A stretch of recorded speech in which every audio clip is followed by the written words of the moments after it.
My name is Chulmo Kyunghee University, and also co-host from UNLV, Professor Seyhmus Baloglu. Am I Baloglu. right here? Baloglu. And we have five guest speakers. They're from UNLV side and the Kyunghee side. So UNLV Professor Sonny Kim, she is the University of Nevada, Las Vegas professor, associate professor, and she's going to present her paper, What Factors Influence uh, Hotel Customer Intention to Metaverse Hotel. Wow. Yeah. And Dr. Ju-Young Kim, she is an alumni of Kyunghee University. She just graduated from PhD in Kyunghee University last summer. She works for Copenhagen Business School, and her title is When AI Feel Fair, Transparency as a Heuristic in Touristic Decision Making. Third player is Professor Junghoon Lee and Christopher Cain, University of Nevada, Las Vegas. And title is The Effect of Different Reward System on Program Adherence and Skill Improvement Using AI-powered technology is timely necessary topic. And final player is she's Yerin Lee. She graduated from Kyunghee University. Now she works for American University of Sharjah, uh, United Arab Emirates. Her title is Seeing AI as a Human Machine, Effective Transparency, Balance, and Readability on Review Summary Helpless. Okay, there is so far this is a short briefcase for our audience. Yeah. And from now on, Professor Seyhmus Yes, Baloglu, would you comment opening remark for our audience from your definitely. side? Okay. Definitely. Thank you very much. Actually, it's a great pleasure to welcome you all to this joint research seminar between Kyung University and UNLV.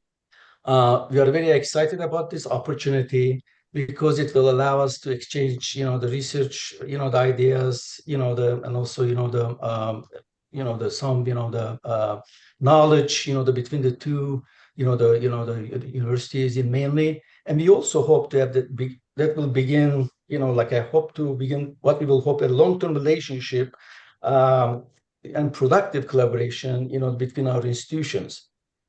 And also, I want to actually thank you, the presenters, for their time and preparing their presentations for this, the joint seminar. And we look forward to learning from each other and discovering maybe new possibilities, exploring new possibilities for joint research, in the future. Having said that, I don't want to take much time. I first want to introduce our first speaker, Professor Sunny Kim, and she's very one of our top scholars, the researchers in our program. As you said, she's also an alumni, one of the alumni of your Kyung University. Uh, research interests mainly on the what we can call like uh, employee or customer responses to technologies, mainly hospitality technology, but the most recent research, the focus on in-room technology, AI, facial recognition, a couple of the presentations, also the publications. She's also a researcher in the gaming area, believe it or not. So she recently published also cashless gambling technology area. And then recently she's also interested in metaverse hotels, and that's one of that's what the presentation is all about. So having said that, I'll give the floor to Professor Sunny Kim to present her work regarding what factors influence the hotel customers' behavior or behavioral intention to use metaverse hotels. Sunny, the floor is yours. Yes, I'll share the screen. Let me know if you guys can see this. Okay, 20 minutes or so and 10 minutes Q&A from audience. Right. So now it's what is it, 5:07. So I got 20 minutes. I'll do my Okay. best. So again, thank you for That's nice introduction, or good morning in South Korea, good afternoon in Las Vegas. So I actually got promoted, Dr. Koo, so I'm a professor now, now associate Yeah. professor Oh, at I'm sorry. UNLV. Yeah, and I also got Oh, new big mistake. position. Yeah, I got new position like interim executive director for the Wow. Unlv Global Campus in South Korea. So I think there will be more opportunity to collaborate between Kyung University and Okay. UNLV. So these are the co-authors who contribute to this research, and I would again like to sincerely thank Dr. Baloglu and Dr. Koo for giving me this wonderful opportunity to share this work with the student and faculty of both the UNLV and Kyung University. So today I'll be presenting on the topic of Metaverse Hotel.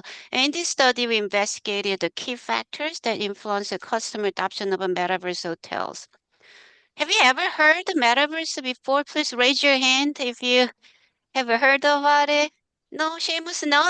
Have you ever used the I have it. Metaverse before? Yeah. I have the equipment, yes. Yeah, so you have even VR devices, Seamus. So how about Metaverse Hotel? Have you ever heard it before? Or it's kind of new, right? So according to Statista, the future marketing development of a Metaverse is expected to experience the significant growth, reaching a total market size of 485.80 billion by 2030. So the market size is not small at all. And this market has a lot of potential, such as increase the social interaction and connection and enhance the immersive experience in not only gaming, also other virtual environments, which can be hotel and hospitality setting, and new opportunity for education, training, remote to work, economic growth through this creation of virtual goods and services and environment. So I prepared this video just in case some of you are not familiar with the metaverse and its application. You can easily find this video from YouTube as well, but I'll show you just for like 1 minute. Facebook is planning to rebrand itself with a new name to focus on the metaverse. South Korean millennials and Gen Z are also gathering in virtual alternative worlds. The term metaverse is fast becoming a buzzword in tech and business. But do you know what it means? Here's Reuters' Elizabeth Howcroft. So the word metaverse is quite a broad term, but generally it refers to online spaces that allow people to interact in a more immersive way than a traditional website. This could be through the use of virtual reality, so wearing a VR headset, but people also use the term metaverse to refer to virtual environments where you have an avatar, a little cartoon person representing yourself, and you can walk around and interact with other people's avatars, like in a video game. Fans of the metaverse see it as the next stage in the development of the internet. Your different monitors. CEO Mark Zuckerberg said in July that Facebook will transition from being a social media company to a metaverse company in the next 5 years. They've already invested heavily in developing virtual and augmented reality headsets and glasses, and will reportedly create 10,000 jobs in the European Union to bring their metaverse plans to life. We shouldn't really have to physically be together to feel present or collaborate or brainstorm. And Facebook is certainly not alone. Other investors and companies are getting excited about being a part of the next big thing. The term metaverse is popular in Silicon Valley, with Microsoft also talking about converging the digital and physical worlds. Because of the global health crisis, over the past 18 months, more people have been working from home and going to school remotely, spending a lot more time online and missing out on human interaction. At the moment, we connect with people who aren't physically near us by going to websites such as social media platforms or using messaging apps and video calls. But now some people think there's more demand for online spaces where people's interactions can be more multidimensional and lifelike, allowing people to immerse themselves in digital content rather than simply viewing it. Well, I'll stop the video here given the limited time, but I think you have a better idea what the metaverse looks like. And we showed this video to our study participants before they started answering the survey question to make sure they have a global understanding of the metaverse and its application. So this slide shows the four major eras of computing, starting from IBM launching its first mainframe back in 1952 up to 1970s. I think Dr. Koo and maybe Dr. Baloglu and I know this, like the old days, how it all got started, and then introducing personal computer in 1975, and then mobile and cloud and computer. And according to Status as a recent market insight report on the metaverse could be the fourth era of computing by transforming physical interaction into virtual worlds while increasing learning method and improving technology. And this slide shows the stage of evolution of the web, starting from Web 1.0, just connecting people simply online, and Web 2.2, 2.0, connecting people in online community, like everybody knows, like Facebook and all this social media, and Web 3.0, connecting people in community on the virtual world. I believe you guys all have heard this element of Web 3.0, such as AI, which is the main topic of today's seminar, blockchain, and cryptocurrencies. So Status has predicted that metaverse is projected to become user-friendly interface that can power this decentralized Web 3.0 ecosystem.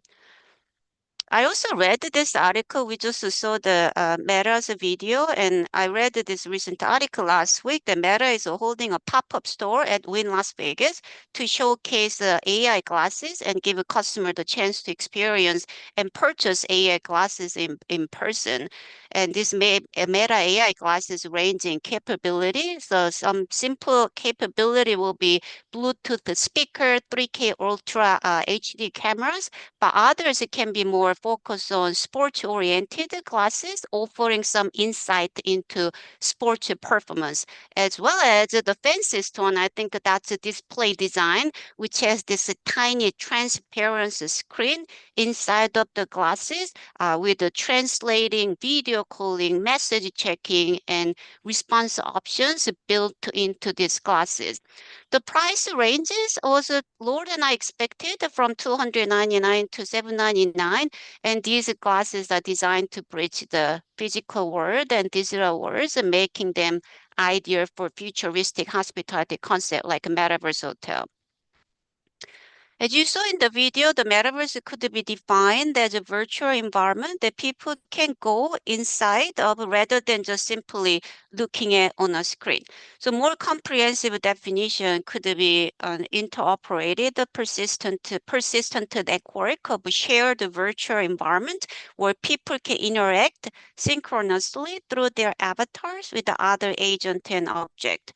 We were able to find some examples from hospitality industries such as a Japan-based First Airline and Citizen M, that's a Netherlands-based global hotel chain. And the chief marketing officer of Citizen M stated that this new venture, and they use a platform called the Sandbox, fits not only with their brand strategy, but also their commitment to the creative community and then their guests, both online and in the real world. Well, the famous global chain Marriott also joined this journey. They recently experimented their metaverse for example, as you can see, they used the digital twin of one of its hotel, so users can explore the virtual hotel as their avatar and get sense of the hotel area. So according to also the vice president of global marketing and media at Marriott Hotel, it's really about using this virtual space to enhance their current offering and really amplifying versus replacing in real life travel. They're not trying to replace their existing hotel with a virtual one. They try to enhance their current offering by using the virtual hotel like Metaverse Hotel. So we had to come up with this definition of a metaverse hotel for this research because we couldn't find any other papers which actually define the metaverse. So it can be defined as a virtual hotel which with diverse amenities and services that can help this hotel company supplement or support the existing offering of its physical hotel, as well as allow users to engage with the others and brand experience in this virtual space. So prior research has highlighted the advantage of adopting metaverse in the hospital industry, which include enhancing customer experience and engagement. For example, integrating the metaverse into hotel sales and marketing can expand the customer reach and strengthen the brand visibility, and the metaverse can be highly effective tool for hotel advertising. Yeah, however, given the metaverse is relatively new, especially in the hotel area, further investigation is needed regarding important aspects such as perceived risk and diverse motivation factors.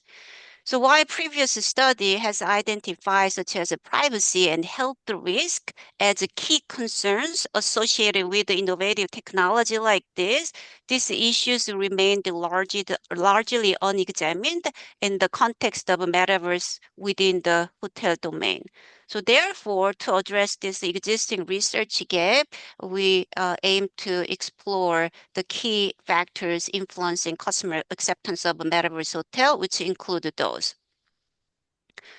Well, the famous term technology adoption model, acceptance model by Davis in 1989, according to this model, an individual's perceived usefulness and ease of use of a specific technology significantly influence their intention to use a technology. So what that means, people are generally more willing to adopt a technology or system that is perceived to improve their performance and to be effortless to use. So applying this to metaverse, what that means, hotel customer will be more willing to use a metaverse hotel if they believe this technology can improve their productivity and it's easy to use, which led to this hypothesis.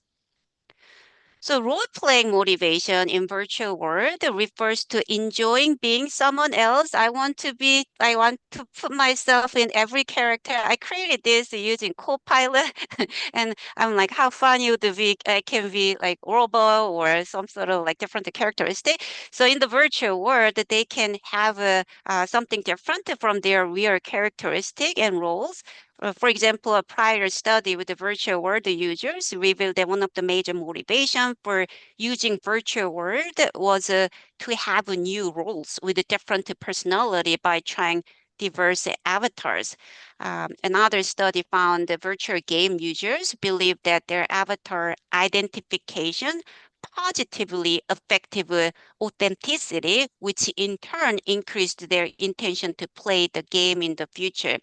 So in the context of this study, it is expected that the customer who will be more inclined to use a metaverse hotel if they are motivated to explore different characteristics and roles via the metaverse hotel and their avatars, which led to the hypothesis 3.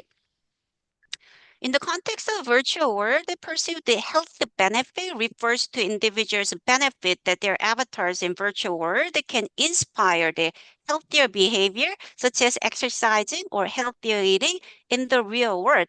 For me, this was like one of the interesting factors I found while reading the literature related to virtual world. And then perceived appearance benefit refer to individuals' benefit that their avatar can positively influence their self-image and appearance, leading to improvement in how they feel about themselves offline. But if you think about it, when people take a selfie and post their pictures online, they will always try to post the good one, not the worst one, right? So I think that kind of psychology applies to in this setting as well. So the avatar is an individual's embodiment in the virtual space. So virtual embodiment means the experience of feeling presence in or represented by an avatar in the virtual world.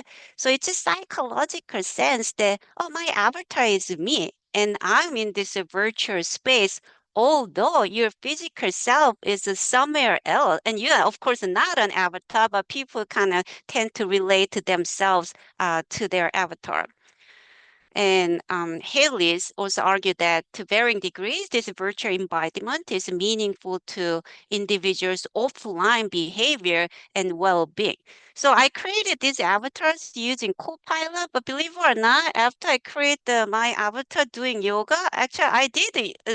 I wanted to do yoga, so I actually did it. So somehow when we create the avatar and do something in the virtual world, it can actually influence your behavior in the real world as well. And that's how we came up with this hypothesis. Perceived privacy risk can be defined as a potential loss of control over personal information, such as when information about customers are used without their knowledge or permission. So, for example, Liang et al. Surveyed the Chinese consumers and found that perceived risk negatively affected their intention to use metaverse in the future. So the massive amount of information relevant to user create a near realistic simulated space in the metaverse, which will involve users' privacy. Therefore, metaverse users could be concerned about their privacy being leaked or abused without their knowledge. So based on those findings, the current study anticipates that customers who are concerned about their personal data being leaked or abused from using a metaverse will be less likely to use it. The next one is pursue the health risk, which could be defined as individual concerns about the negative impact of using technology on their physical health, like eye strain and headache, or psychological health, such as addiction or peer pressure. I mean, we talked about this yesterday with the Dr. Baloglu. If he uses VR devices for longer than 30 minutes, he needs to take a break. So using VR devices or looking at the screen too long, being inside the metaverse hotel can also have a negative influence on their health as well.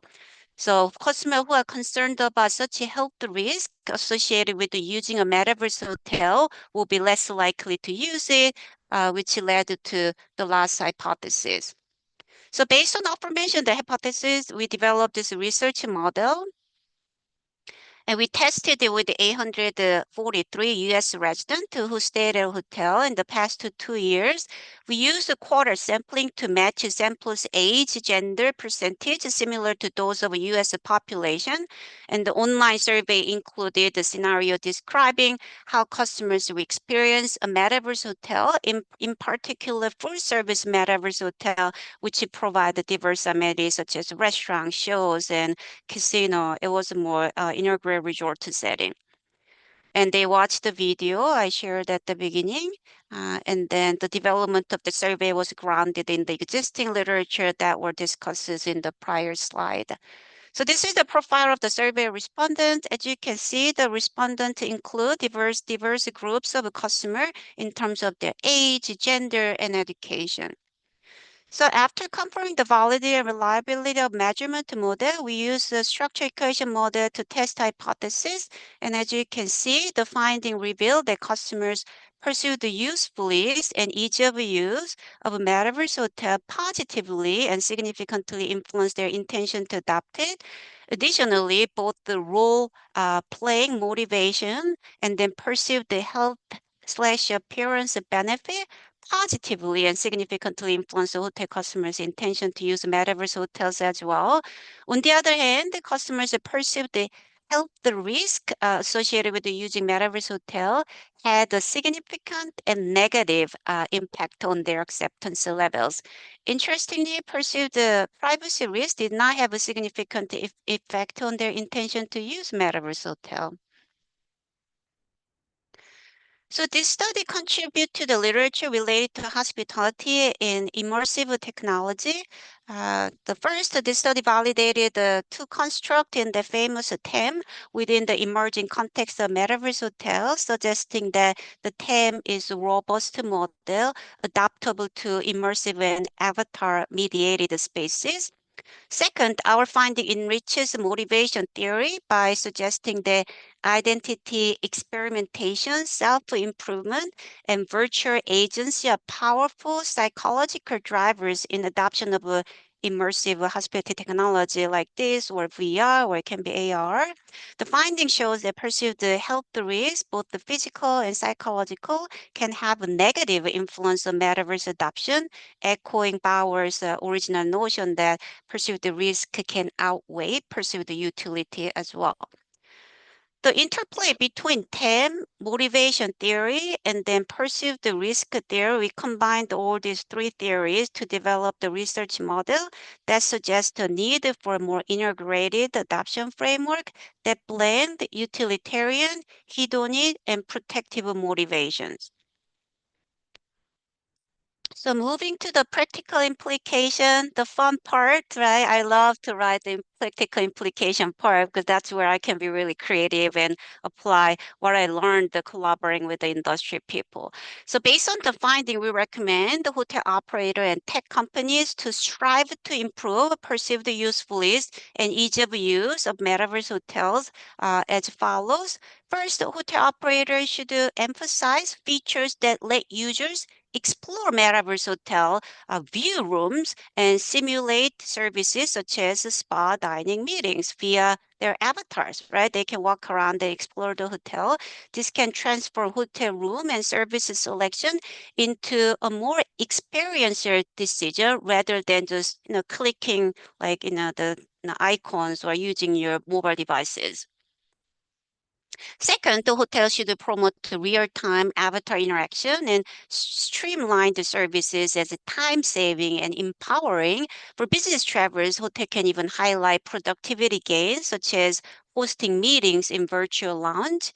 Hotels can enable users to perform everyday tasks, such as ordering food or requesting service, in ways that feel more enjoyable and efficient, such as using voice command concierge avatar or like gesture-based ordering at virtual restaurants. Hotels can also try to bridge virtual and real-world benefit by allowing metaverse hotel users to make a real booking or get exclusive physical world benefit through metaverse hotel interaction. So if I go to the metaverse hotel, there are very specific benefit I can get just by going there, which is now available outside of the metaverse hotel. In terms of ease of use, to enhance the perceived ease of use, hotel operators and metaverse tech companies should simplify navigation or onboarding and interaction with the AI assistant. Even first-timers should feel welcome and confident. Hotels and metaverse tech companies should ensure that metaverse hotel experience is optimized across multiple devices. Some people will use VR devices, AI glasses, mobile and desktop. And streamlining avatar communication through expressive gesture, like instant translation and voice chat would help increase the customer's perceived ease of use. And finally, we recommend incorporating tool tips like guided tours or interactive onboarding quests to help, especially first-time users quickly build competencies. The finding related to role-playing motivation suggests that users are not just seeking immersive environment, but also psychological liberation through identity exploration. Okay? So hotels could design spaces around the rich storytelling where guests assume roles that shape their experience. Metaverse hotel could let users build a detailed profile, history, and characteristic for their avatars. They can also host like mystery dinners or some missions and tournament, allowing users to lean into different personas and deepen engagement with the brand. Offering tools for customer storytelling, like voice changes, voice modulation, or visual customization will let users express their inner selves or explore identities they might not present offline in the real world. So this can be empowering and emotionally satisfying as well. The finding related to health and appearance benefit have some implication for both the hospitality and also digital wellness industry. We recommend the Metaverse Hotel to provide a customizable and aspirational avatar that encourage users to explore healthier or more confident version of themselves, such as virtual fitness challenges or fashion styling tool, or even wellness retreat. By incorporating real life wellness program like a diet or fitness plan into the metaverse experience, hotel can also create a bridge between virtual and physical world. There are actually real hotels out there. When they have a yoga class in their inside of their real hotel, they also offer that virtually as well. Well, it can be also used as a marketing strategy. Hotels can emphasize self improvement benefit in their branding, promoting the ideas that staying in a metaverse hotel is just not entertaining, it's empowering as well. And hotels can collaborate with the fitness companies, nutritional brands, and mental health app to provide immersive and gamified health experience with the metaverse hotel setting. The last one, the finding also revealed that potential barrier that need to be addressed if a hotel want to increase adoption of their metaverse hotel. So metaverse hotel development can integrate both the physical activity element into the experience, such as they need to stand up or they need to do some motion-based navigation. They can also show the stretch reminder. Well, you've been sitting in front of the computer for 5 hours. Why don't you stand up and stretching a little bit? Even hybrid AR or VR fitness areas that can encourage light exercise. Also, it can provide a clear time limit, customizable screen time notification, some sleep mode setting. They can also help users feel reassured that their health is being protected. To counter concerns about addiction or peer pressure, Metaverse Hotel can offer features like optional cooldown period, self-monitoring dashboard, or community guidelines promoting positive digital behaviors. They can also collaborate with the health professionals to endorse or co-design metaverse experience that can increase the credibility of the metaverse hotel and also address the health concerns associated with this technology. Hotel can also allow metaverse hotel users to tailor the intensity and duration of their engagement based on age or health status or their preference, just giving them greater control over their digital wellness. So one of the limitations of this study would be collecting data just from the U.S. residents. So I'm hoping to conduct a future study collaborating with the university like a Kyung University, so we can collect the data from South Korea. And in that case, we can also use culture as a moderating factor. We include the 6 predictors of the intention to use. So future study could extend this research model by including different predictors, mediators, and moderators. Finally, the outcome variable of the study was intention to use because, at the time when we started the study, we couldn't find enough users of this technology. But in the future, when this platform becomes more prevalent, I'm hoping to conduct this study again by collecting data from actual users. I'm hoping to have some collaborated research with the Kyung University. So that concludes my presentation. Thank you all for listening. I would now like to open the floor for questions. Thank you. Okay, well, presentation, very good. The metaverse is one of the leading, the key word in our domain, and the metaverse hotel is new paradigm. So we have a time limitation. So I have one question for you. Did somebody metaverse. raise their hand? Yeah. Oh, okay. Yeah, go ahead. Okay. Yeah, Dr. Okay. Go ahead. Metaverse is not so well organized platform for the users. So due to the immersive environment and due to that AI integration to the platforms. So even though the concept is very much fantastic for the two-side world, offline and online, and on and off switching, but the actualization is still far away to go. So Yeah. Do you know any platform? I know Korea is, I feel like they're more advanced when it comes to metaverse, because when I searched some information, like Korea was ranked one of the top like users of metaverse platform, because what I know in this country, yes, they usually yes, use the sandbox, but I heard it's Mhm. really expensive to build a hotel like this. Actually, that the metaverse is there is a test bed in Korea, and some of cafe, some of hotel and resort, they adopted the metaverse platform and take a test for before coming to that real service era, and then they take a test free planning test mode, which is significantly influenced to someone who experienced prior, and then actually visiting the place. For example, Lotte World. Right, right, So right. metaverse will be a great method and tool for users who before and after, and especially simulation case.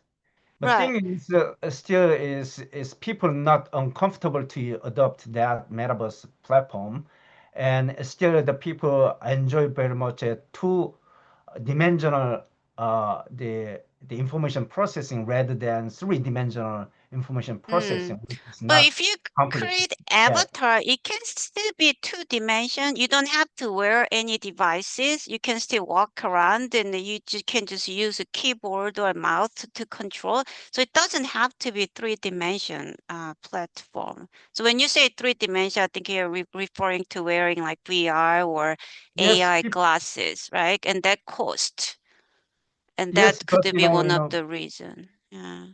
the like a Vision Pro providing by the Apple, and Oculus by providing by Meta as Facebook. That even though they are launching those devices actively a month ago, years ago, but the system is too expensive. Device is so out of cost.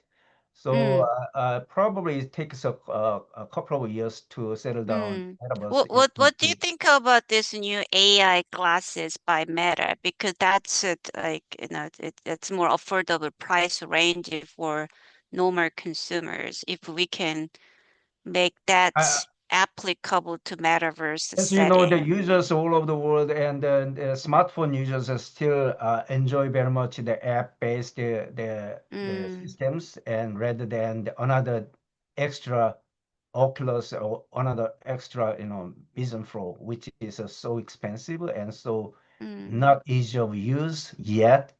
So, but we assume that the sooner or later the technology, the metaverse technology, with combined, integrated with the current systems and the AI and robotic systems together.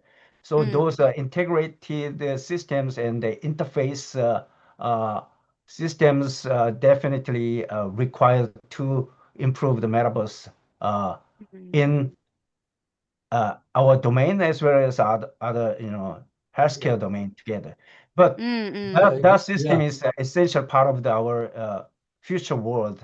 Definitely, it'll be take time, I guess. Yeah, it will take time. I agree, definitely. Even the economies of scale, again, the cost of the technology, it will eventually go down, and then we'll see, I think, more and more involvement. I agree here, definitely. Okay, well, with time limitation, so thank you very much, Professor Junghoon Kim, Sonny Kim. Thank you. Big hands. Yeah, again, if you guys have any question, just reach out to me. I'll be happy to, answer any questions you have. And if you want to do any collaborate research later on, I'll be happy to discuss as well. Thank you so much. Okay, next, please stop the sharing. And the next presenter from Europe, Copenhagen Business School, Dr. Chloe Kim. What time is there, by the way? Right now it's 2:40 in the morning. 2:40 in the morning. Thank you Yeah. thank you for your awakening this Well, time. yeah, I've become early bird, so it's okay. Okay, early bird. Thank Okay, you you very may start. much. Right. Good morning and good afternoon. My name is Young Kim, or you can call me Chloe. I just got my PhD this summer, and currently I am the postdoctoral researcher at the Department of Marketing here in Copenhagen Business School in Denmark.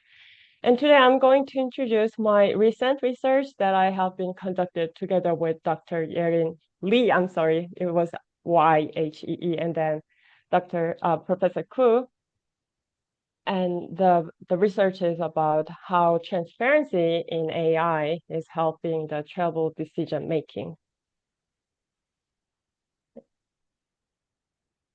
But before we getting into that, I would like to discuss about why there is the high uncertainty in the travel decision making. Well, there are several different reasons for that. But first, tourism and travel is essentially experiential in its nature.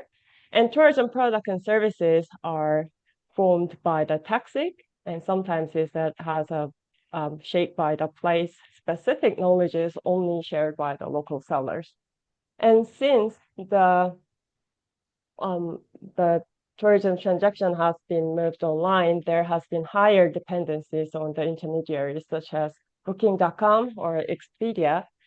And there has been a lot of different heterogeneous service providers that jump in to form the final tourism products such as tour packages.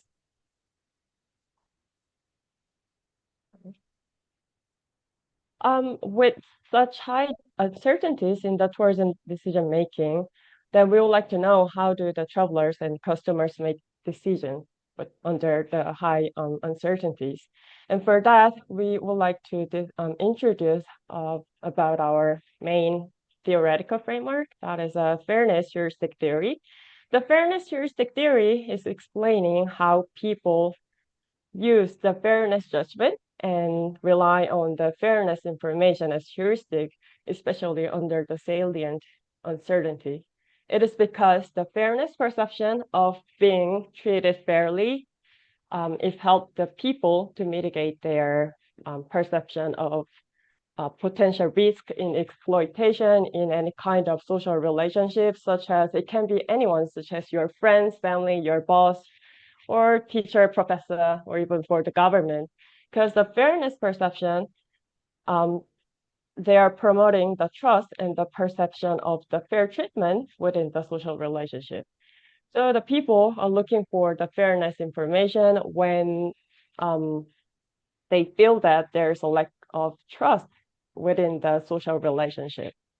So in our current research, we thought that maybe the tourists or the tourism consumers, people will looking for the fairness information when there is the trust about the tourism service provider is somewhat suspicious and uncertain, or when the tourism recommendations or tourism products and services the details are somewhat unclear. But the fairness heuristic theory, they also talk about that when there is explicit information that people can infer the authorities' trustworthiness is available, the reliance on the fairness will become insignificant, or maybe the reliance will be decreasing. For example, in tourism, the information about tourism service providers' trustworthiness, such as review rating, company's ranking, or brand's name, if such information is available, then people may not be actively looking for the fairness information anymore. So just imagine that if you are planning to come to visit Copenhagen in some day in the future, and you're looking for some of the accommodation options, and just imagine that just imagine that all conditions are being the same, like price, location, amenities, and everything that are the same. You have narrowed down to the two hotel options. One is the Wake Up Copenhagen Hotel, and the other one is a DoubleTree by Hilton. which one would you like to make a reservation? Well, if from my understanding, maybe you will be more inclined to the DoubleTree by Hilton because of the power of the Hilton brand's name, right? And if you choose this one, you are no longer may not be motivated to looking for the fairness related information anymore. But on the other hand, if you have no choices but the Wake Up Hotel in Copenhagen, maybe you will trying to find the additional like fairness information about this brand, right? But by the way, if you ever have any plan to visit Copenhagen, Wake Up Hotel is a good brand and they are very good hotel, so you can maybe consider to on your list. And so far, we discussed how people are make a decision under the uncertainty. But however, what will happen if the AI is intervening, like providing the information and the recommendations? There has been the amount of literature that AIs are actually helping the people by increasing their efficiency, especially for the information searching and data collection. But there has not been any single agreement, or there's not much literature about whether the using of AI will reduce uncertainty in any kind of different decision making. Well, there can be the two different potential scenarios. Well, when you are using the AI and the AI recommendation systems. So one is with those a lot of information and more choices provided by AI, maybe people have a better decision, or maybe people will fall into the decision paralysis because of the cognitive overload coming from the bunch of information and the choices. And this notion leads us to take a look into the transparency in AI. The transparency in AI is a principle of explicitly stating that how AI, the algorithm, is using the data to reach to the certain outcome or decision. So we thought that if the transparency in AI is perceived as a procedure fairness, and it can be, and if the transparency in AI can be perceived as a fairness information, maybe it can signal the greater fairness in the decision making. Then some might have another question, then how does transparency in AI become the primary information in the decision making? And for that, this is the last theoretical part. We introduced the Q interaction learning model. The Q interaction, the learning model explains that consumers processing their information based on the information cues predicting power in inferring the outcome quality. And the information cues competing one another to influence to the final decision. And there's two different kind of information cues. One is a primary cue, which is the information that directly helping the people to infer the outcome quality. So primary cues in the tourism decision making, maybe that can be the customer review, brand's name, familiarity, and your own experience, or family and friends referral, or the company's ranking, and etc. And the secondary cues are the information they are indirectly, or they are not directly information that they are not able to directly inferring the outcome quality. But sometimes in the secondary cues can be the primary cue, or they can replace the primary cue when the primary cue has a weakened or very ambiguous association with the outcome. So for example, when the customer review of the certain hotel is very low, like 2.1 out of 5, then maybe people starting to looking for another source of information, which is secondary cue. And then if they are strong enough, they can be the primary cues. So based on our theoretical backgrounds, we come up with our two research questions. So what kind of information should the AI, artificial intelligence, have to provide to the tourists in their recommendation? And how such information can persuade tourism consumers to make a better decisions? And these are our hypotheses and the research model. So the first hypothesis, hypothesis 1, we expect that the greater transparency in AI, which is greater fairness information, will lead to the higher purchase intention about the recommended option. And in hypothesis 2, we are trying to explore the underlying mechanism to explain the hypothesis 1. The effect of transparency in AI recommendation on purchase intention will be mediated by the reduced uncertainty about the recommended option. And in hypothesis 3, we would like to test whether the intervention of the explicit information about the company or the recommended option will affect to the transparency effect impact on the rental the purchase intention.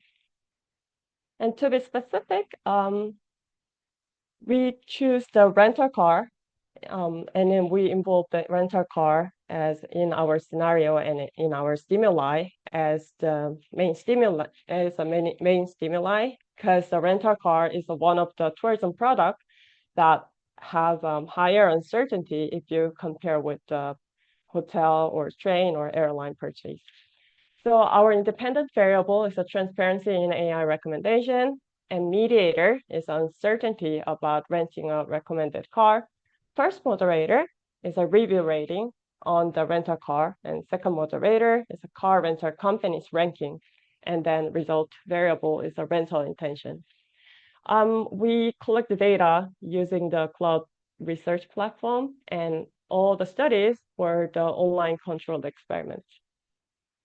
So these are our stimuli. The participants, they have reviewed the hypothetical setting that they are planning the road trip and they are searching for the rental car, and they saw some of the AI recommended rental car options. For the high transparency stimuli, we detailed the information, what kind of data the AI has been using to reach to this recommended rental car. And then the low transparency option, we just mentioned the very vague statement about its data usages. And then the transparency has been manipulated into the high transparency and then low transparency, and it has been measured with the AI's explainability. And fairness perception has been measured with the 5 different items, and rental intention has been measured with the 3 different items. And before we get into the study 1, we tested a pilot test. We conduct a pilot test because we would like to know if the transparency is indeed associating with the higher level of procedure fairness perception. And the result is clearly significant that the higher transparency was relating to the higher fairness perception. So based on our pilot test, we conduct our study 1 to test that whether the higher transparency in AI recommendation will lead to the higher rental intention. And the result was clearly showing that the higher the transparency in AI was, the higher the rental intention it becomes. And in study 2, we would like to know what is the underlying mechanism of the result of study 1. So for this one, we slightly changed the stimuli just for the style, but all the transparency manipulation were the same. And here we measure the uncertainty about the renting of recommended car as a mediator, the 3 different items. Our mediational analysis show the very strong indirect effect of the uncertainties about the renting of recommended car.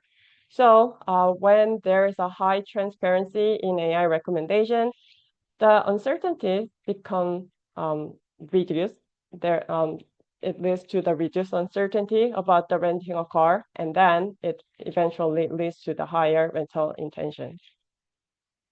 And in study 3, And in study 3 and 4, we would like to test the effect of the explicit information about the tourism service provider and then their recommended the tourism product. So in study 3, we include the customer's review rating, and the review rating has been manipulated into the 3 different levels. In high review rating, we scored it as a 4.95, and mid rating, we scored it as a 4.15, and low rating, we scored it as a 2.95. And the review rating was measured with the option helpfulness. The ANOVA test was there was no significant interaction effect, but it was okay because as we expected, when there is for the high star rating, when there is explicit information that you can infer the quality of the rental car, the transparency effect become insignificant. But if you see the mid-star rating and lower star rating options, because the primary cue is somewhat ambiguous, that people are starting to looking for the fairness information, which is a transparency in AI. So our hypothesis was also supported. And finally, in study 4, we included the company ranking, and we manipulated also into the 3 different levels. So by the way, the My Travel Car Rental, this is our hypothetical car rental car company, and we put in the first condition, we position our company into the highest ranking, and then in the second condition, we position our company into the 5th. And then on the third condition, we didn't include our company on any of here in the ranking list. And the ranking was measured with the trustworthiness about the company. The ANOVA test there was an interaction effect, but more importantly, if you see that when there is no explicit information about the companies, about the rental car company, which is not on the list condition, the transparency effect becomes significant. But on the other hand, when there is the explicit information is available to inform the quality of the company, the rental car company, the fairness judgment or the transparency effect become insignificant. So our hypothesis 3 was also supported as well. So these are our overview of our study and the conclusion. And in between, we just replicated, we just add the replication of the experiment study 1 using the different manipulation, but it was also supported as well. So in conclusion, in our study, we confirmed that the transparent information can be served as a fairness heuristic for tourism consumers, especially when they are traveling like local area and uncertain about their decision making. And transparency in AI recommendation was preferred because it helped the consumers to reduce the uncertainties about their decision making. But transparency in AI is not always preferred, because when there is explicit information is available about the seller or the recommendations, then the transparency effect become insignificant. So theoretically, we empirically tested how the transparency influenced the tourism consumers, especially under the salient uncertainties. And we used when we explained with the fairness heuristic theory, which was largely used in the social psychology and organization behavior. And by doing so, we expand the literature by incorporating the impacts of uncertainty in the tourism decision-making with AI technologies. And for the practitioners, they may consider to develop the strategy to promote the recommendation. For example, for the big global company, they may consider to using factors such as their own brand name, reputation, business sizes, or the review rating.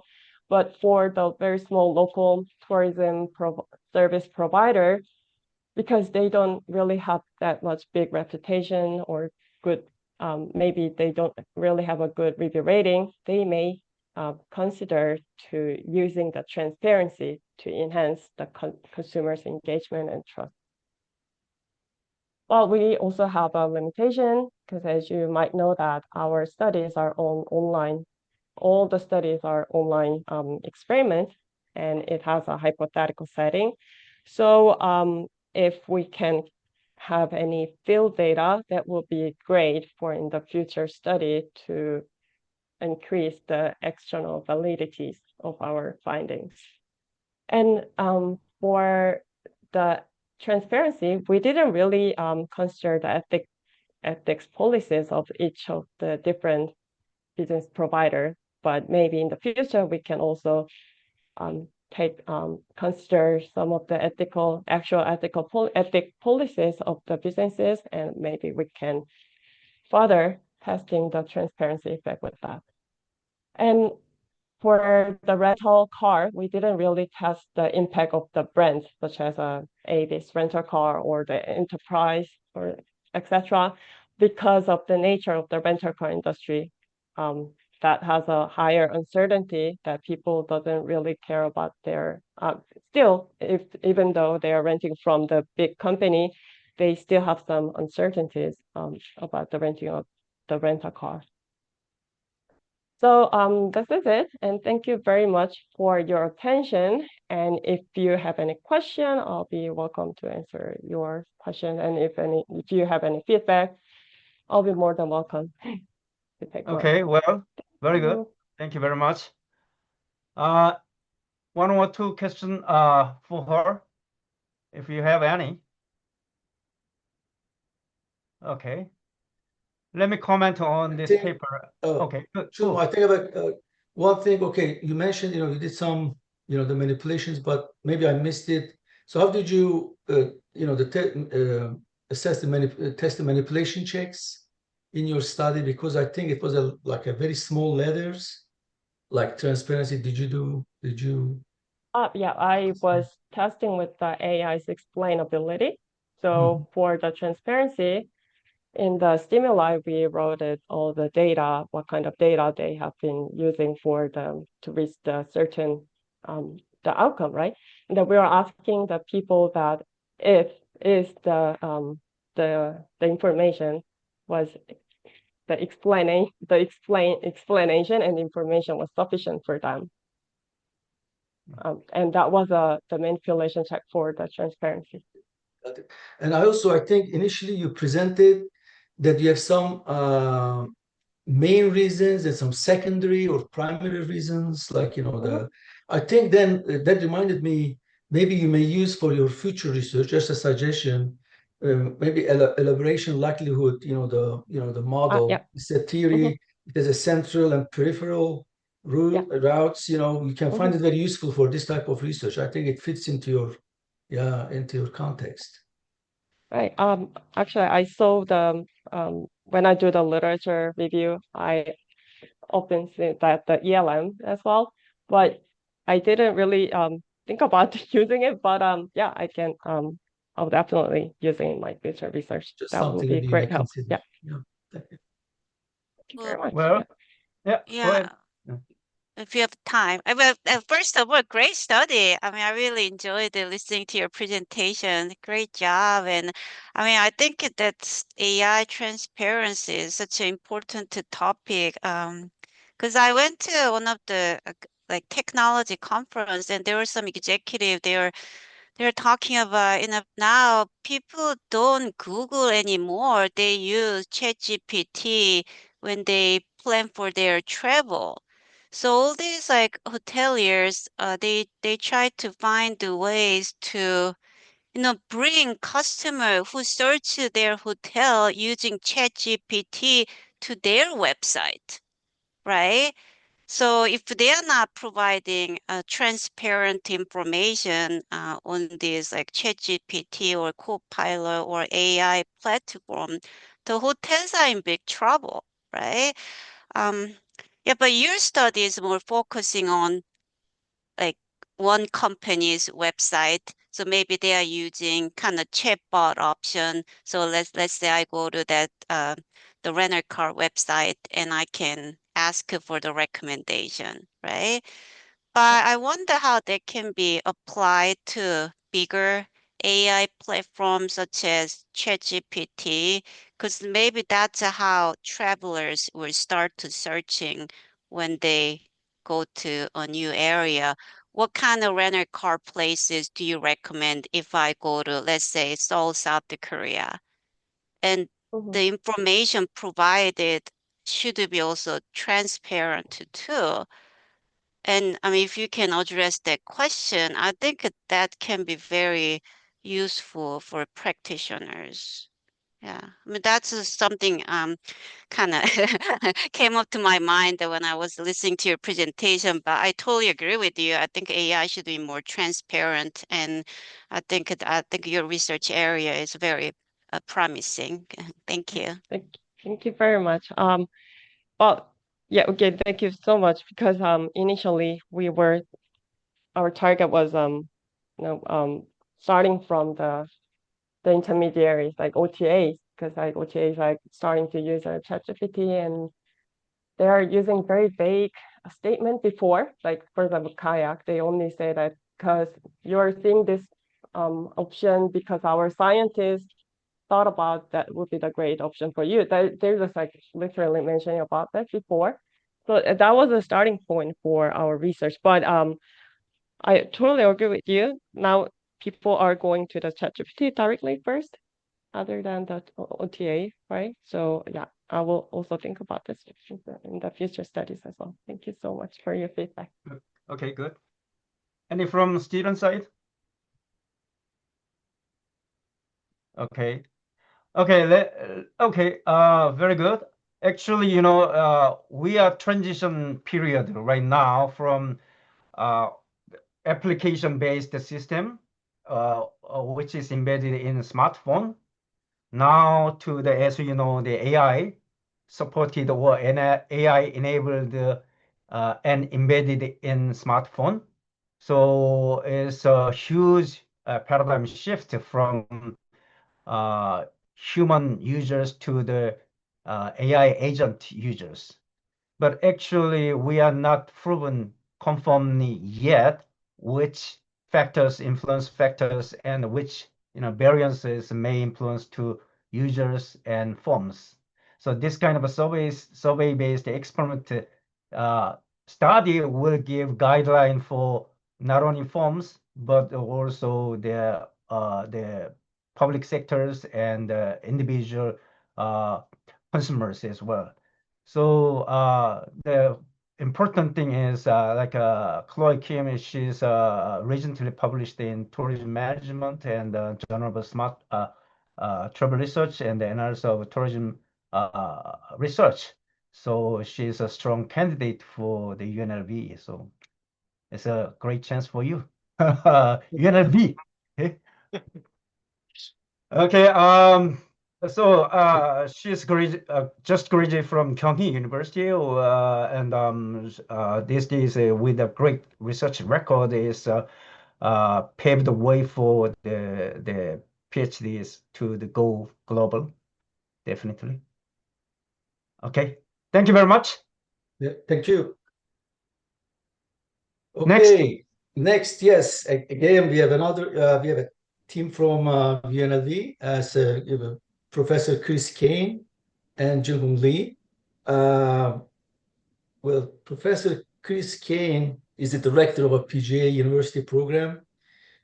He has many accomplishments. I can tell you that. It's a long while. So given the time, you can visit our, the homepage and read his full file, all the accomplishments. But briefly, I can, summarize his, the research interests they bring he and his team.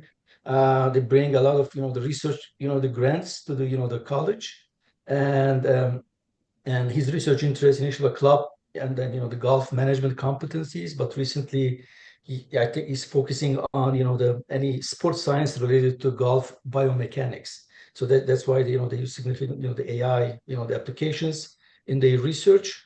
And he has also formed significant industry and other, the academic partnerships to conduct interdisciplinary research. And also, I think published a work I remember in AI ethics. And Junghoon Lee, Hoon again is another great team member from the professional golf management program. And again, they have similar research interests. And his research interest also lies in, mainly I can see it like I can summarize it like predict and improving player performances, golf player performances. That's why they do all this, the highly sophisticated and interdisciplinary research. So having said that, so I'm gonna give the floor, to the team, and then they make a presentation on, again, using AI powered technology, the effect of different reward systems on program adherence and skill improvement. Again, player performance related. Okay, we have the floor, Chris and Junghoon. Thank you, Dr. Baloglu. Appreciate that. That was very kind of you for that introduction.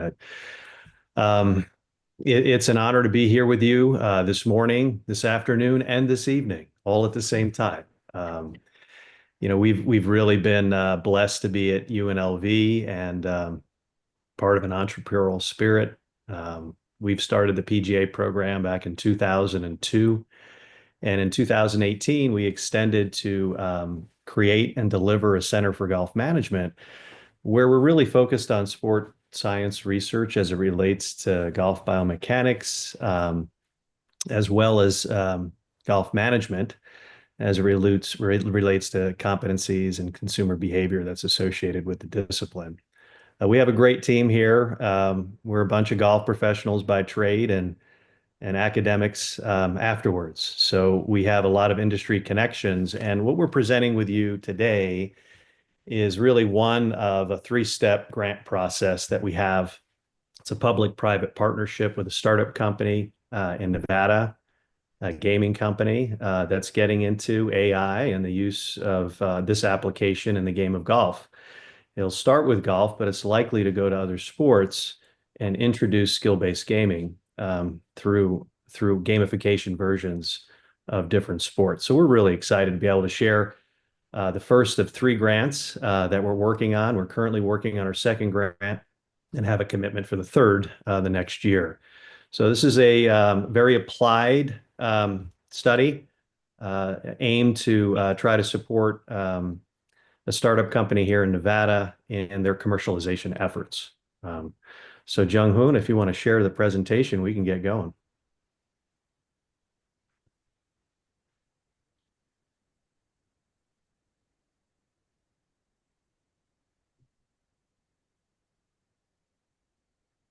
So one of the questions that we posed to ask, and we had supported the company to do so, was we really wanted to take a look at the effect different reward systems had on the program adherence, the adherence of the gaming application, and consequently skill improvement of the user.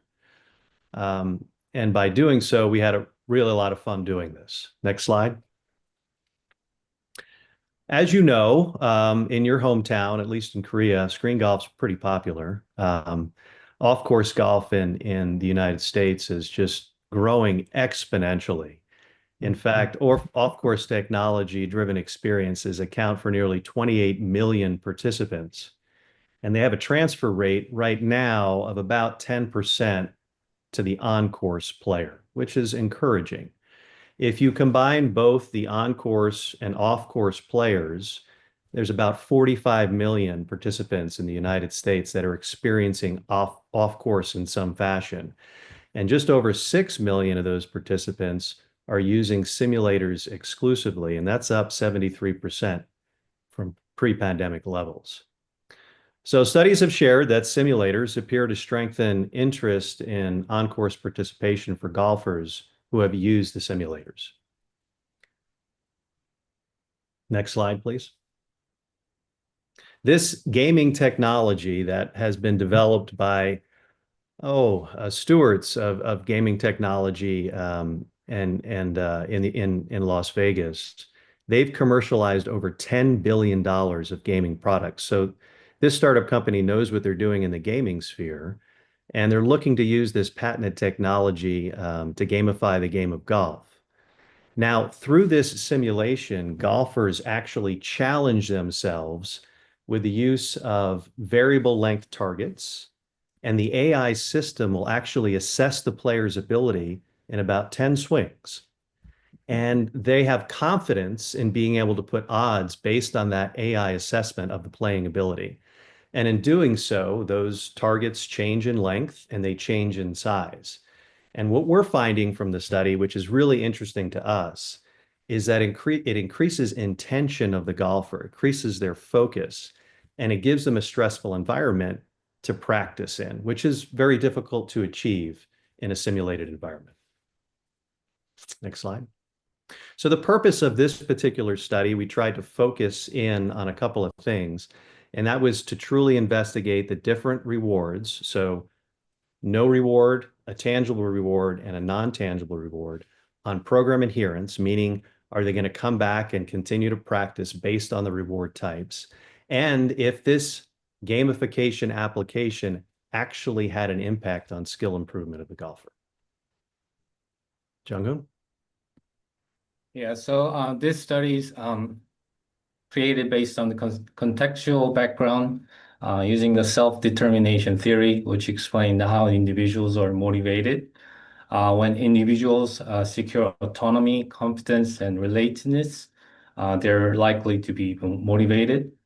Two major factors in theory, intrinsic motivation, which comes from the internal interest, and extrinsic motivation, which is the focus of our study, highly relates to the rewards or punishment. So the tangible reward has been associated with individual decision-making process, proven in many different fields. However, there's a gap regarding golfers' behavior, specifically indoor golfers. So this study like to see how they're motivated to behave when receiving tangible rewards. As we talked about advanced technology, technology acceptance model, we cannot ignore. We did not create a model based on a TEM. However, we adopted few constructs to control the outcome. So we can attempt to explain their behaviors. Perceived usefulness is core factor that predicts users' technology acceptance and behavior intention to use. Perceived usefulness refers to efficient enhancement of task completion by a specific technology device, which significantly influences artificial AI user satisfaction. Also, perceived usefulness has been shown to influence indoor golf simulator users' attitude, which led to the behavior intention to use. However, we decided to exclude the perceived ease of use in this study because the participants were not allowed to control the technology while they're experiencing this technology. Habit is another factor frequently introduced when in the previous study regarding the technology acceptance, intention to use, also is a key factor in explaining adherence. That stronger habit leads to the higher adherence. So total 97 right-handed golfers were recruited. However, 6 golfers decide to withdraw after the pre-test. Age above 18 years or old, resides in Las Vegas. So this study consists of pre and post-test. So each participant, same participants, complete the skill evaluation at pre-test, and then they're informed to practice until the post-test, and then they're informed to schedule the post-test within 20 to 30 business days. So we randomly assigned to 3 different groups using Google randomization. And then group A, we have control group. Group B received the merchandise rewards based on the dollar amount they earn while playing games. Group C, they were informed that they can convert that dollar amount to potentially get a lesson. So target range from the 80 yards to 179 yards, depending on their ability and each attempt, which I'll be explaining that shortly. So this experiment consists of two different methods. So participants, once again, when they arrive, they complete the skill evaluation and they complete the online administered survey upon the evaluation. So as they hit a ball into the golf screen, they get to see a bullseye, like a target. So we measure their skill based on the distance from the target after a shot. If they hit the target, they win. If they miss the target, they lose. And depending on the results, based on the concentric circle, they can raise the bank and they can win different amounts of money. And we measure program adherence by collecting a number of visits between pre and post tests, and then they were informed to practice and earn or raise the bank by hitting as many shots as they want. So this is when the machine AI kicks in, machine learning algorithm.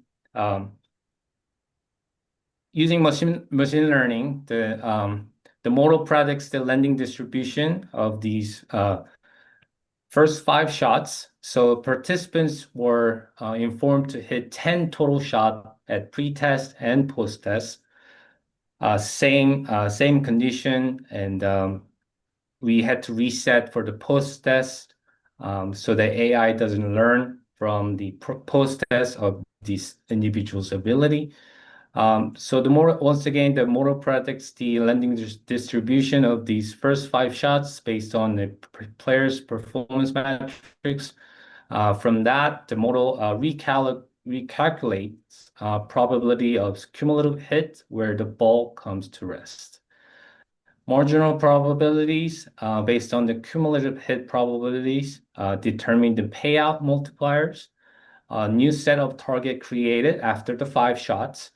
Players are informed to hit another 5 shots, and then AI will change the target based on each outcome and payout. Each participants, once again, they are told to complete the post-test. We had to reset. So first 5 shots, they're hitting a certain distance, and after that, they're hitting different targets based on their skill. So we use ANCOVA to analyze the difference and control to understand the control effects of the outcome. So group A, we had 27 participants. Group B, we had 32. Group C, we had 32 participants. So it turned out whether we adjusting or not,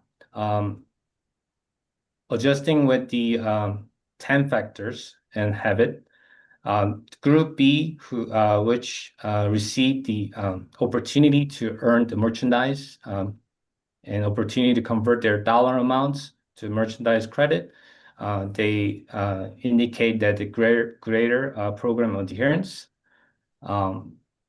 And also every group, this group A and B and C indicate that they all increased,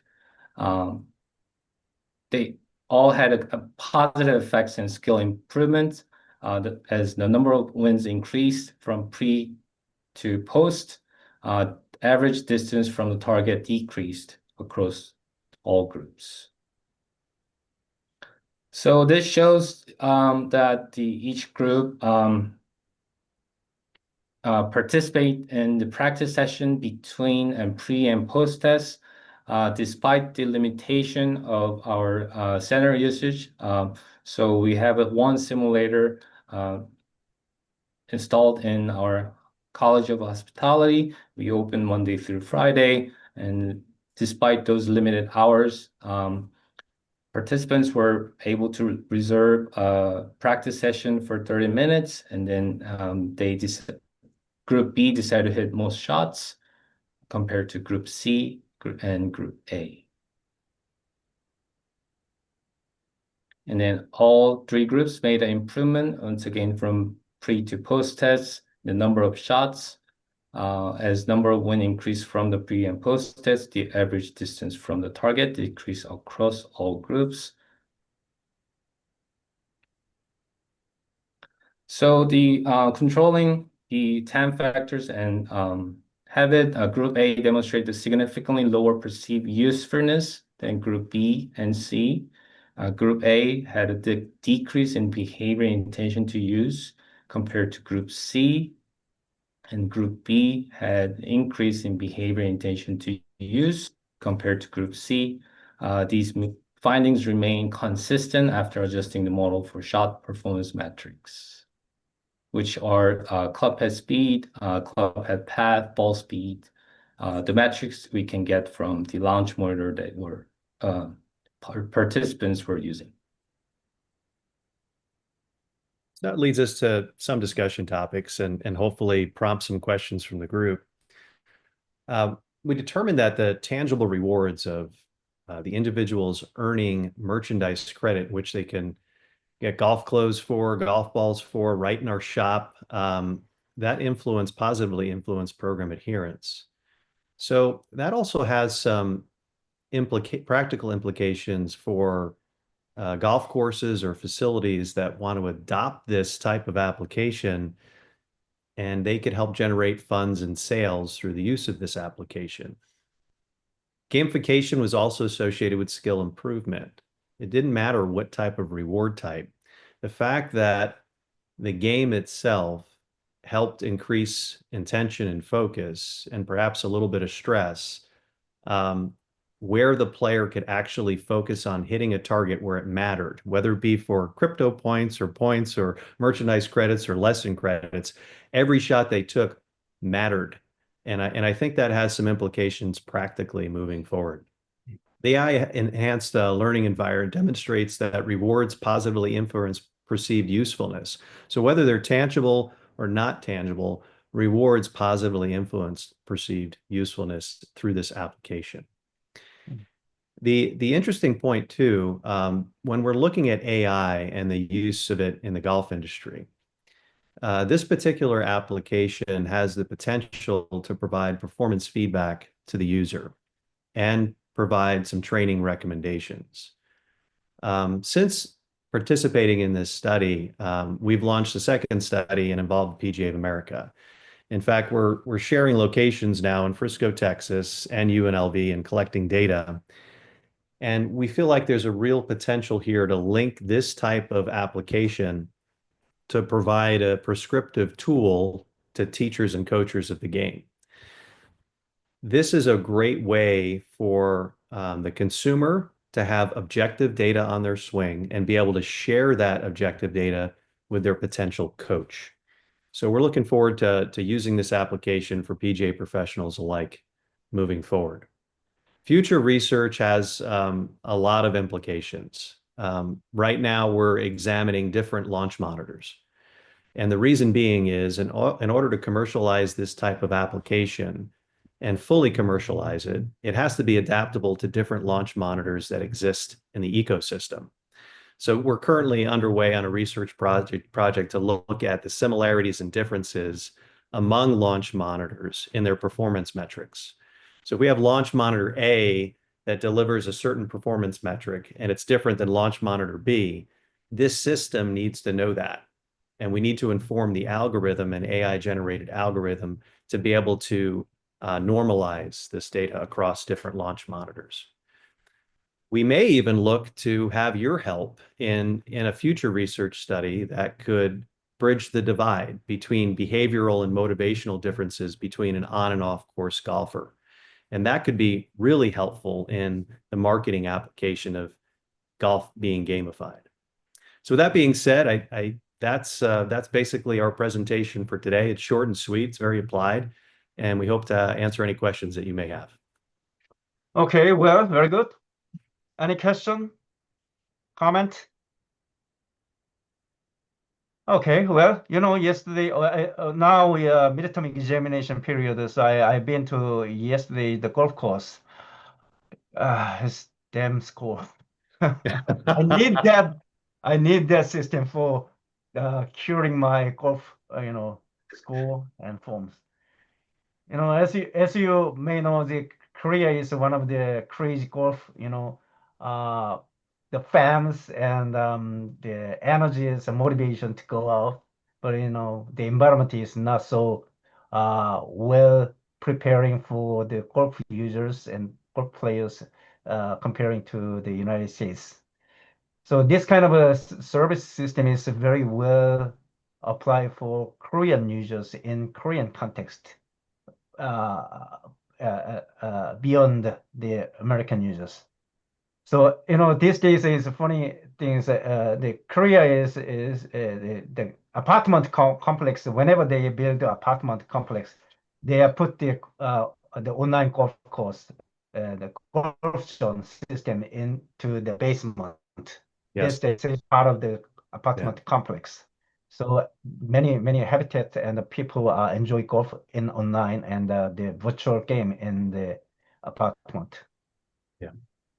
Academically, I just want giving the tips for the Junghoon Lee. I think you are the active researcher for the future. The TEM theory and self-determinant theory, which is very suitable for your research context. But if I will review of your papers, probably looking for much unfamiliar theory, something the reviewers not familiar with that. TEM theory and the determinant theory is probably a majority of reviewers, they were aware of that theory, which means they will review thoroughly and very, very detailedly for your papers, which is not good for acceptance. Yeah, just adding to Dr. Ku's comment, actually, if you look at UTA, UT2, the habit is one of the construct introduced to Utah.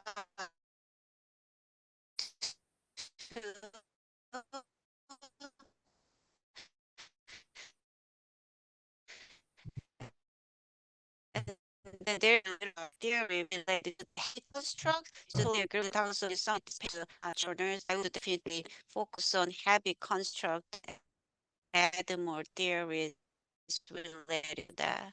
Yeah, Okay. thank you for the great comment. Collaborate with them, and then maybe you guys can collect the Yes, data yes. from South Korea and then US, and then culture can be a good moderator. It'll be interesting to see whether the results are different when we test this in South Korea, or just Koreans versus the US participants. I bet there might be some differences. The AI adaptive or advising system for the players, which is really required for the players to adapt their forms. And in like Korea, we are not allowed to go field as many as times like US golf players. So definitely this kind of advanced system is giving the great advice to improve our golf score before we going out, because we go out one time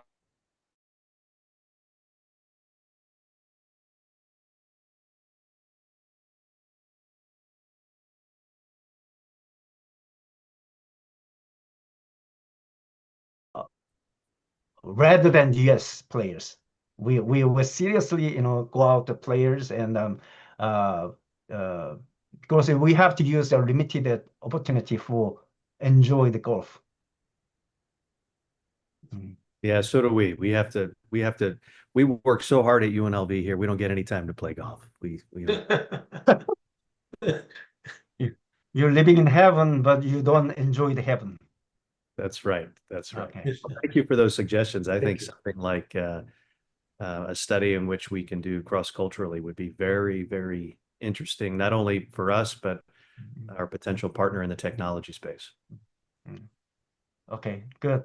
Okay. Next year, I'm a sabbatical, so I definitely temporary visiting UNLV and hit the ball there with you. Yeah, we'll use you for simulation also when you come to visit us. Using me as your research. So, Okay, good. all right. Thank you. Thank you very much. And the last presenters are from the Middle East. Okay. She is my former PhD student, so she just graduated from Kyung University. Now become a researcher in the American University in Sharjah, Europe, United Arab Emirates. And her paper is just published in Tourism Management, Analysis of Tourism, and the Journal of Travel Research. Is mostly top tier journals. Okay, Yerin? Ready? You go. Yes, I'm ready. Thank you for having me in this wonderful seminar, and thank you for a nice introduction. So today I'm going to talk about the seeing AI as a human or machine, especially effect of transparency, balance, and readability on review summary helpfulness. As already Dr. Ku mentioned, this paper, very thankfully, this research is recently published in the Tourism Management 2026. So I'm very honored to share this research to you guys. So I earned my PhD in tourism at from Kyung University, and currently I'm working as a postdoctoral research fellow at American University of Sharjah. I don't think you are familiar with Sharjah. So Sharjah is very close to the Dubai in the United Arab Emirates. So now I'm very happy to hear living in the UAE, the Arab Emirates. So yes, let's get into my research. Before I officially get into my research, introducing my research, I'm just wondering, do you think generative AI is close to a machine or to a human? So the machine or human? Machine. It's a mixed feeling. It's a mixed feeling. Sometimes I feel lonely. I'm asking, hey, be a friend to me. Yes, right. So this is kind of the label. So of course, this research is focused on the people's label. So when you use the ChatGPT, do you sometimes say things like the thank you or please? Interestingly, the CEO of OpenAI, Sam Altman, once posted on the social media telling people not to use this kind of the social expression, thank you or please, with AI. But why do we still say them to AI? How does this perception influence the way people accept AI-generated travel information? So this study investigates how individuals' perceptions of AI, whether they see it, the AI as more human-like or more machine-like, affects the way they accept and process secondary information generated by AI. As you already know, a notable characteristic of generative AI, especially large language models, enhance information accessibility and usefulness by turning lengthy text into concise and informative summaries. This is especially really helpful in context-heavy environments like online review platforms. So, TripAdvisor recently launched of AI-generated review summary feature, and many companies are now promoting similar AI-powered review tools to help users quickly grasp key opinions from online reviews. AI-powered review summaries are emerging as a new form of information in the hospitality industry, and this influenced how potential visitors make decisions. However, whether their practical use is very growing, current research in hospitality and tourism lacks a deep understanding of how consumers perceive and process these review summaries.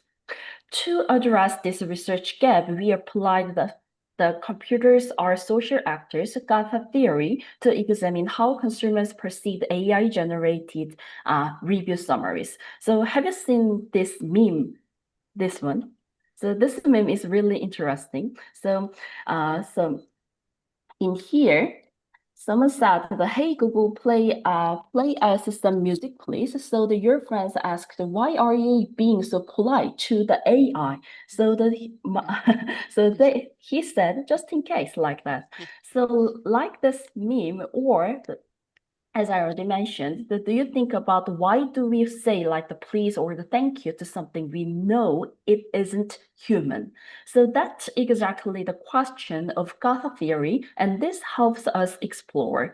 Based on the Gotha theory, we argue that AI perception, whether AI is seen as human-like or machine-like, plays a critical role in shaping perceived usefulness beyond just information transparency. Based on this research background, there are two research problems. First, while AI-powered review summaries are considered useful for decision-making, hospitality and tourism research still lacks a clear understanding of how consumers perceive and use them. Second, Gotha theory explains how AI perception affects usefulness judgment, but lacks clarity on when consumers perceive AI as a social actor. So therefore this study addresses this gap by examining contextual factors like review summary balance and review summary readability. Therefore, based on this argument, we proposed two research questions as follows, and specifically review AI-powered review summaries as new information for the decision-making of potential visitors. In doing so, we account for key factors such as AI characteristics and contextual factors, as already mentioned, such as review summary balance and readability. Therefore, this research examines how AI perception as a human versus machine affects the perceived helpfulness of AI-generated review summaries. The Gotha theory compares our social actors theory explains that individuals naturally treat computers and AI like social beings, especially when they show human-like traits. However, Gotha theory does not clearly explain when or why people show social reactions to AI or how these responses differ across users. To address this limitation, researchers have proposed complementary frameworks for a deeper understanding like this. Therefore, we adopted the prior research interaction framework to examine how human, agent, and context factors influenced perception of outcomes. So we attempt to investigate the interactive mechanisms between three key variables. Human factor as AI perception, that means we perceive the AI as a machine or as a human, and agent factor of AI, that means information transparency, and lastly, contextual factors in this study, online review summary balance and readability. So here is our research model, especially conceptual research model, and let me explain more detail based on the empirical investigation. So H1 tests the main two-way interaction between information transparency and AI perception. Especially, we expect people who see AI as more human will find the review summaries more helpful, especially when transparency even is low. And the H2 and H3, including three-way interactions, explore how this effect A1 changes depending on contextual factors. For H2, review summary balance, positive versus mixed, is the second moderator, and readability of summaries is the other secondary moderator for H3. Finally, H4 looks at whether helpfulness mediates the effect of AI perception on users' attitude toward the hotel and their intention to visit. So this is an overview of empirical investigations. We conducted 4 empirical experiments to examine of the hypothesis with a total about 10,000 online 1,000 online panels through the cloud research, and all participants were randomly assigned to each experimental condition. Scenario and measurement of variables are manipulation check items are developed based on the literature. In the study 1, AI perception as main moderator was treated as a measured variable. So in here, as you can see, the information and transparency as IV independent variable was manipulated. And then this is defined as the degree to which the review summary disclosed how it was generated. So the low condition includes no explanation on the vague mention of AI involvement, and then high condition, clear explanation of AI's role and methods in generating the summary is included. And AI perception was a measured variable. So participants were also asked to answer one question related to their perception of AI's human likeness using an 11-point scale. So 0 means that very similar to a machine, and 10 means very similar to the human. So in study 1, we tested, as I already mentioned, whether AI perception moderates the relationship between information transparency and summary helpfulness. And then we revealed a significant interaction among participants who saw AI as more machine-like in here. High transparency leads to higher helpfulness ratings compared to low transparency. In contrast, participants who perceived AI as human-like showed no meaningful difference between high and low transparency conditions. So study 1's finding suggests that transparency matters most when users don't really trust the AI. So for users who see AI as human-like, the social cues may override the need for transparency cues. So next is study 2. Study 2, we investigated the three-way interaction effect in study 2. So adding the two-way interaction, including information transparency and AI perception, we added the review summary balance as third, the moderator. So the review summary balance was defined as overall hotel evaluation of review summaries based on user reviews. So we manipulated this variable between the condition positive and mixed. So, and then the other variables are the same with the study 1. So in study 2, we found a significant three-way interaction among AI perception, information transparency, and review summary balance on perceived helpfulness. Among participants who perceived AI as machine-like, high transparency significantly increases helpfulness regardless of whether the summary was positive or the mixed. However, those who perceived AI as human-like in here, transparency had a little effect in the positive balance condition, but made a significant difference in the mixed balance condition. So these findings highlight the significant role of AI perception and how it interacts with content features in shaping users' decision-making.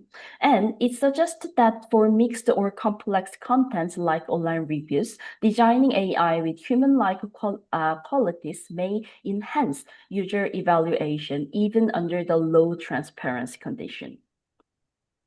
The study 3, we have added the other contextual factors of review summary readability. So review summary readability defined as ease of reading and the comprehension of the review summary text. So we manipulated two conditions, low and high review summary readability, and the other variables are the same with study 1 and study 2. So in study 3, a three-way interaction among AI perception, information transparency, and review summary readability was found. For participants who perceived AI as machine-like here, higher transparency significantly boosted helpfulness across both low and high readability summaries. In contrast, for those who saw AI as human-like, readability played a more important important role. So hyperpolis was high when readability was high, regardless of transparency level. So these findings reaffirmed the importance of AI perceptions like study 2. So in study 4, a serial mediation analysis confirmed that AI perception influenced the visit intention, drove perceived helpfulness and attitude.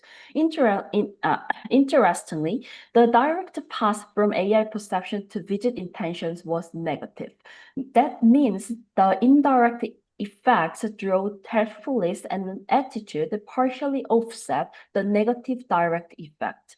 These results show that perceived helpfulness is a key driver linking AI perception to behavior outcomes such as attitude and visit intention.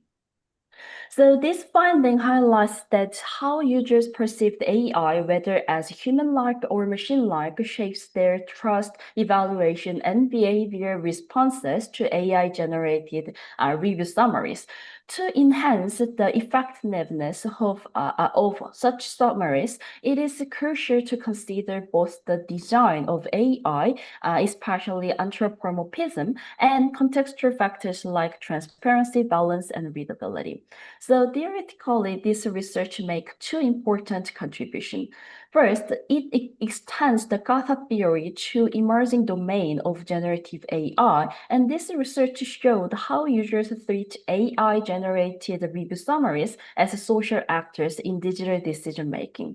Second, this research enriches the understanding of AI perception by demonstrating that user responses are not shaped by perception alone, but also by contextual cues like information transparency and review balance.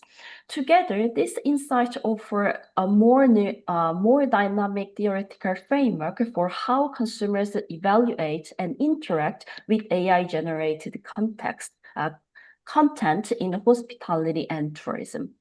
And from practical implications, this study suggests that how consumers perceive AI, as I mentioned, whether as human-like or machine-like, can significantly impact their evaluation of AI-generated summaries. Although the study did not test specific design interventions, the result points to a clear opportunity. Platforms may improve perceived helpfulness by making AI appears more human-like or socially intelligent. This could involve the changes in tone, personalization, or transparency in how AI is introduced to users. Ultimately, this insight can guide platform developers and make the marketers in crafting AI review systems that are more persuasive, trustworthy, and user-friendly. So yes, of course, our study have the limitation because of the time limitation, I do not include the limitation. But yes, of course, we have the limitation as well. So thank you for listening my presentation. So if you have a question, please let me know. Yes, your question. Thank you so much. Okay, well done. Thank you very much. Stop sharing the slide. Okay. Seyhmus, any comment? Oh, you're muted. Hello. Okay. Thank you. My issue is conceptually, I think it's a good study. I looked at all the hypothesis and everything. My problem with the process analysis in general as a technical, because if you show the model, some relationships become insignificant, the other ones, the maybe 10% level or whatever. One of the disadvantages, you may be a multi-collinearity issue, but the process analysis take one independent, the independent variable at a time. So maybe, we may introduce, maybe when you use process analysis, one way of, to check the multi-collinearity issue, whether the finding is because of the theoretical, the foundation or theory or, or other reasons, conceptual framework, or is it because of the technical side, because of, the multi-collinearity? That's all usually, the technique used is, my I always make the comment, because I know I use process analysis too, so I know the disadvantages, like because it takes one independent variable at a time, and then you don't evaluate the multi-collinearity over there. Okay. Yes, Good thank comment. you for thank you for your insightful comments. Actually, in this study, the main purpose of this study is to investigate the causal relationship, as you already know. So that's why we didn't conduct about the multicollinearity test, but actually we used only one item for the dependent variable, and then of course the AI perception measurement is also only one item. So that's why we didn't think we need the multicollinearity analysis, but next study, of course, we should consider about these issues. Yes, thank you for your feedback. Good Thank you very presentation. much. Thank you very much. Okay. From other. Yeah, Okay. I just have one question. So you just mentioned that you ask one question to find that the perception of AI, whether machine or human-like. I mean, for me, it can be depending on the situation. So if I'm using AI tool to find some information, let's say I want to find the Korean restaurant in Las Vegas. My perception is more like a machine. But if I want to have a conversation with the AI, I've been doing it with the Copilot, and actually it does a good job with the, providing answers and from more objective perspective. I found it's better to consult with the Copilot than consulting with sometimes my girlfriends or my sister because they are very subjective, right? So, but if I using AI tool for that kind of purpose, I can see that it's more like a human. So maybe when you do the next study, maybe you can have a different category to ask that perception of AI, and then you might be able to see some difference as well. And then you might need to ask more than one question to have that factor. I think that might be a good extension of that study. Yeah. Yes, thank you very much. It could be You're the welcome. Great presentation. Very interesting. Great. Okay. yeah. I'm just sharing the social science methodology class. She'll guide for you the survey-based experimental design the next month. So it would be very gratefully helpful for the early researcher, and she will also guide you to conduct a SPSS operation, which is necessary for especially the PhD students or master degree students, how to do take a test for the data. So even she can teach how to collect data from MTurks and the cloud research with the survey-based research. The professors, they can give great advice and comment to theoretic base on research model, but operation is a different story. So definitely if somebody needs the kind of, hands-on experience from the prior research or your senior, friends. So she will be your helpers. Definitely strongly recommend you to attend that class in English. Okay, Seyhmus, we almost time is gone. So what's your Yes. comment on our bilateral? Yeah. Overall, I think thank you very much actually for your initial, the initiative for this, the bilateral research seminar. And I want to thank you all presenters. I want to thank, all the participants, particularly in Las Vegas. Well, we were work at 5 to 7. Now I see now, we have presenters, like 2, 3 a.m. make the presentations, that's really, thank you very much. And I think this seminar has been a wonderful opportunity to share knowledge, exchange ideas. And then definitely I think we want to continue this, the initiative, maybe do more, the seminars together so that we can, share more knowledge, exchange ideas, and then open up some, the rooms, opportunities for further collaboration. So that was great. My experience was great. Presenters were great. Thank you very much. Okay. How about Sunny?